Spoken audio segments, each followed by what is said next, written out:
तो सुना आपने हिजाब मामले पर किस तरीके से भारतीय जनता पार्टी और कांग्रेस अब आमने सामने हो गए। दोनों का अपना अपना स्टैंड है, लेकिन इस पूरे मामले पर ओम प्रकाश राजभर का क्या कुछ कहना है। हमारे सहयोगी विवेक राय ने उनसे खास बातचीत की, सुनाते हैं आपको, सुनिए।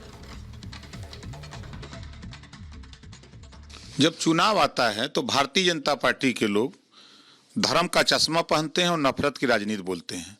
संविधान इस बात की इजाजत नहीं देता। संविधान में कोई ऐसी धारा नहीं है कि जो धारा ये बता रहे कि आप नफरत पैदा करो।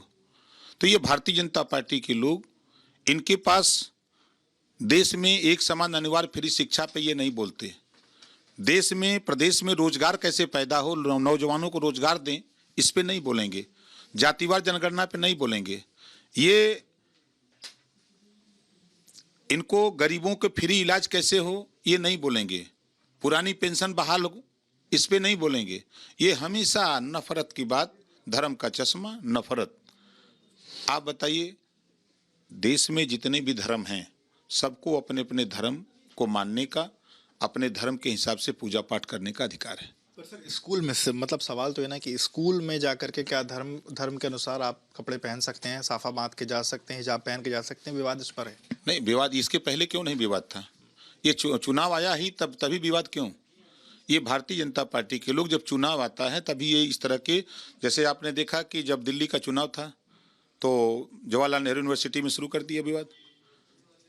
अब वहाँ कर्नाटक पहुँच गए हैं। अभी भारतीय जनता पार्टी के लोग ऐसे लोग हैं कि इनके साथ जितने हिंदू हैं, भारतीय जनता पार्टी के राज्य में सबसे ज्यादा गो मांस सप्लाई हुआ है तो भारतीय जनता पार्टी की इस सरकार में हुआ है। कर्नाटक में जो हुआ सर, उसमें भाजपा को आप कैसे मानते? क्योंकि जो हुआ, जो लड़कियां हैं, ये कहा जा रहा है कि वो सीएफआई की सदस्य हैं, यानी कि जो पीएफआई की स्टूडेंट विंग है, सीएफआई की सदस्य हैं। तो मतलब क्या आपको लगता है कि भाजपा ने प्लानिंग करके सब कुछ करवाया? मतलब क्या? देखिए, मेरे कहने का तात्पर्य कि ये चीजें चुनाव में ही क्यों उठ रही हैं। ये बात तो आज के 6 महीना पहले, साल भर पहले ये बात उठनी चाहिए। सरकार तो दिल्ली से लेके वहां तक है, तो आज क्यों आ रही है?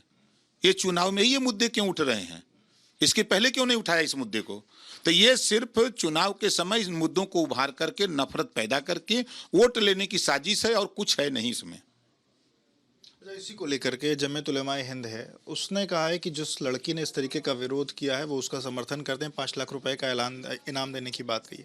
आप इसको कैसे देखते हैं? वो उनका विषय है। हमारा विषय है कि बाबा साहब डॉक्टर अम्बेडकर जी ने संविधान के पहले पन्ने पे लिखा है, समता, स्वतंत्रता, बंधुत्व और न्याय पर आधारित भारतीय संविधान। संविधान ये इजाजत नहीं देता है कि किसी धर्म के खिलाफ कोई दूसरा धर्म जाके नफरत पैदा करे। ये संविधान नहीं इजाजत देता है। सबको एक साथ रहने के लिए, सबको मिलकर रहने के लिए, सबको अमन चैन भाईचारे के साथ देश में रहने के लिए संविधान इजाजत देता है।